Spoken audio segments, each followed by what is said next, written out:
रूस यूक्रेन युद्ध पर बड़ी खबर आपको बता दें, यूक्रेन ने जारी की बड़ी चेतावनी, बेलारूस के हमले की आशंका भी जताई है।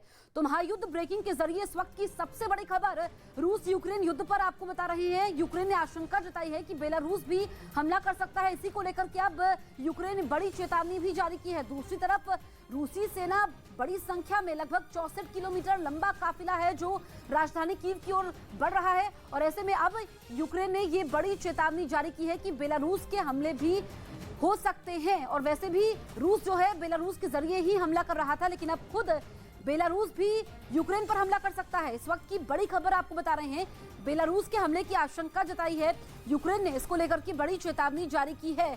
तो चारों तरफ से यूक्रेन को घेरा हुआ है रूस ने, और ऐसे में अब ये चेतावनी जारी की गई है, लेकिन यूक्रेन ने कहा है कि ना झुकेंगे ना सरेंडर करेंगे। उधर रूस के हमले के छठे दिन यूक्रेन के कई शहरों में भयानक तबाही का मंजर देखने को मिला। यूक्रेन के ओख्तिर्का शहर में भी रूस के निशाने पर आ गया, जिसका वीडियो यूक्रेन की सेना ने जारी किया, जिसमें साफ दिखा कि ओख्तिर्का जैसे छोटे से शहर में रहने वाले लोगों के लिए रूस के सैनिक काल बनकर आए। वहां चारों तरफ सब कुछ तहस नहस दिखा। कई इमारतें खंडहर में तब्दील हो गईं। सड़कों का तो जैसे नामो निशान ही मिट गया, वो मलबे से ढक गईं, और उस मलबे के नीचे यूक्रेन के कुछ लोगों के शव मिले, जिन्हें मलबे से बाहर निकालने के लिए राहत बचाव की टीम वहां पहुंची। लेकिन मलबे का ढेर इतना था कि ये काम उनके लिए आसान नहीं रहा। क्रेन के अलावा वहाँ कई दूसरी मशीनें भी लाई गयी, यहाँ तक कि मलबे में दबे शवों को बाहर निकालने के लिए रस्सी की मदद भी ली गई। ठीक ठाक संख्या में लोग उस रस्सी को खींचने में जुट गए, लेकिन भारी मात्रा में मलबा होने की वजह से उनके पसीने छूट गए। हालांकि थोड़ी ही देर में कुछ शवों को निकाल लिया गया। बताया गया कि इस हमले में वहां 6 लोगों की मौत हो गई, जिसमें एक 7 साल की बच्ची भी शामिल है। उधर रूस के हमले के छठे दिन यूक्रेन के कई शहरों में भयानक तबाही का मंजर देखने को मिला। यूक्रेन का ओख्तिर्का शहर भी रूस के निशाने पर आ गया, जिसका वीडियो यूक्रेन की सेना ने जारी किया।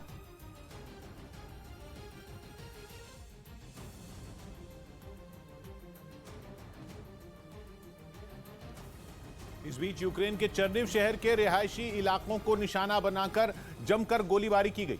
बताया गया कि रूस की फौज ने शहर पर कब्जे के लिए कई बड़े हमले किए, जिसकी तस्वीरें वहां एक न्यूज चैनल ने जारी की, जिनमें दिखा कि चर्निव शहर की कई छोटी और बड़ी इमारतें मलबे के ढेर में तब्दील हो गईं। रात भर हुई गोलाबारी की वजह से बचे कुचे लोग भी जान बचाकर वहां से निकल गए, जिसके बाद शहर के ज्यादातर हिस्सों में सन्नाटा पसरा दिखाई दिया। मिसाइलों और मोर्टार से किए गए हमलों के निशान इमारतों पर साफ नजर आए। कहीं जमीन पर बड़े बड़े गड्ढे बन गए, तो कहीं इमारतों की खिड़कियों में लगे शीशे चकनाचूर हो गए। इतना ही नहीं, इन इमारतों के आसपास पार्किंग में खड़ी कारें भी कबाड़ में तब्दील हो गईं।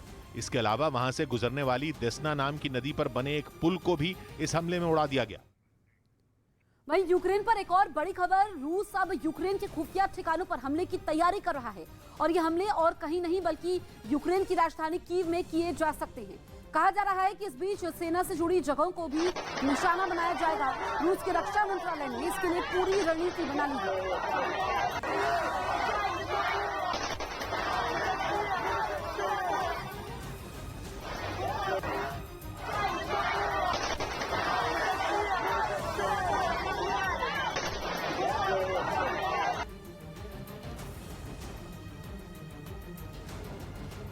तो यूक्रेन के नागरिक अब दीवार बने हैं। ये तस्वीरें आप देखिए, मेरिटोपोल शहर से है यूक्रेन के, जहां पर रूस की सेना से दो हाथ करते हुए नजर आए।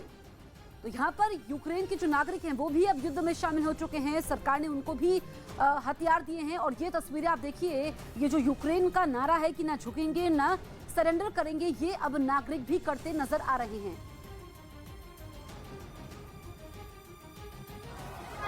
इस बीच देखिए यूक्रेन के मेरिटोपोल में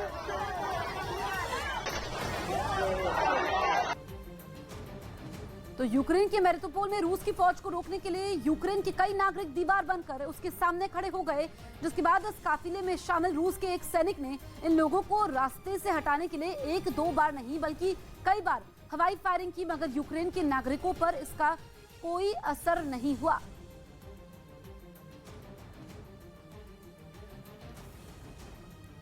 तो यूक्रेन के नागरिकों के तेवर देखकर रूसी सेना के काफिले में शामिल एक बड़ी बख्तरबंद गाड़ी को आगे लगाया गया, मगर इन लोगों ने इस गाड़ी को पीछे धकेलना शुरू किया, जबकि कुछ लोग अपने इन साथियों का उत्साह बढ़ाते नजर आए।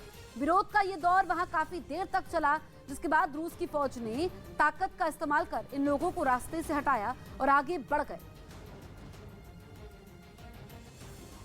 वहीं यूक्रेन की सेना अपनी जमीन को बचाने के लिए रूस की फौज पर ताबड़तोड़ हवाई हमले भी कर रही है, जिसका एक वीडियो उसकी ओर से जारी किया गया, जिसमें दिखा कि आसमान से किए गए हमले में रूस की फौज को भारी नुकसान पहुंचा। आगे बढ़ने की कोशिश कर रही रूस की सेना को रोकने के लिए यह हमला किया गया।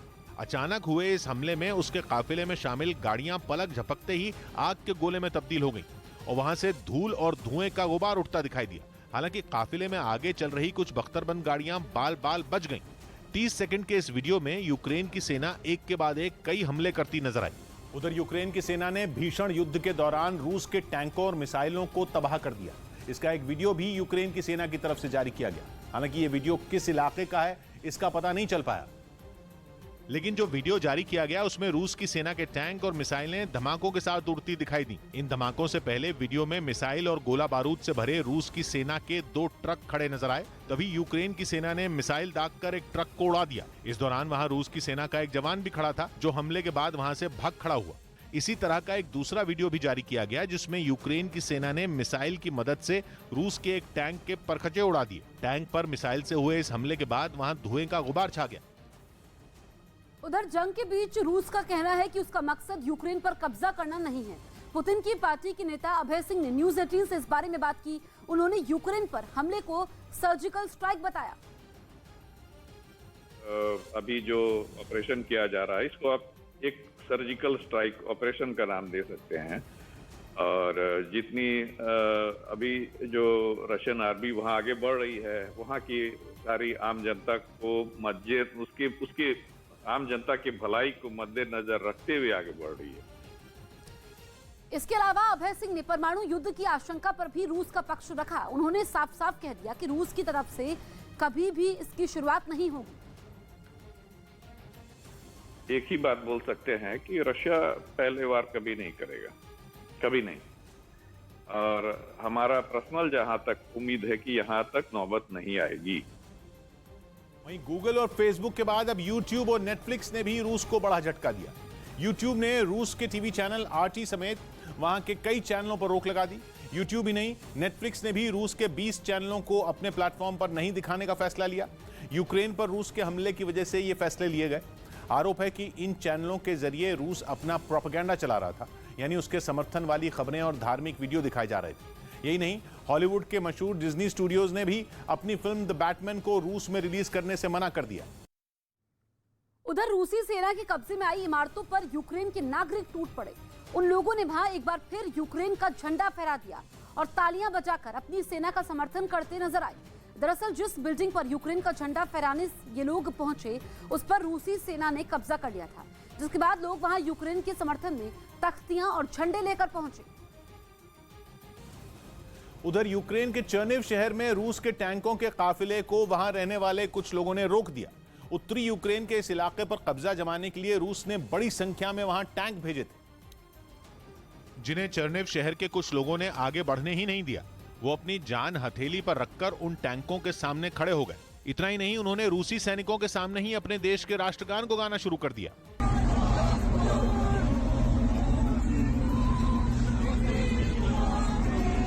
सामने खड़ी इस भीड़ को देखकर रूसी टैंकों का काफिला रुक गया, जिसके बाद उस इलाके के कुछ और लोग वहां पहुंच गए। उन्होंने उन टैंकों को चारों तरफ से घेर लिया, जिसकी वजह से वहां काफी देर तक तनाव की स्थिति बनी रही। उधर रूस के लगातार हमलों से कीव के आसपास के इलाकों में भी तबाही मच गई। वहां एक गांव के लोगों ने रूस पर मिसाइल हमले का आरोप लगाया, जिसका शिकार वहां मौजूद एक बिल्डिंग बनी। हमले की वजह से वहां आग लग गई, जिसकी खबर मिलते ही राहत और बचाव टीम के लोग उसे बुझाने पहुंच गए। वहीं उसके पास मौजूद एक घर पर भी इसका असर दिखा, जिससे काफी देर तक काला धुआं उठता नजर आया। इस बीच पूर्व मिस यूक्रेन अनास्तासिया लेना ने भी अपने हाथों में बंदूक थाम ली। उन्होंने यूक्रेन छोड़कर जाने के बजाय अपने देश के लिए लड़ने का फैसला लिया और वो अपने हाथों में हथियार पकड़े दुश्मनों को चुनौती देती नजर आईं। ये तस्वीर उन्होंने सोशल मीडिया पर भी शेयर की। अनास्तासिया लेना ने रूस के लगातार होते हमलों के बीच सेना में शामिल होने का फैसला किया। इसके लिए उन्होंने अपनी अच्छी खासी नौकरी तक दांव पर लगा दी। हालांकि इस जंग में वो अकेली नहीं है, बल्कि उनके साथ युवाओं की एक लंबी कतार है जो सेना में शामिल होना चाहती है।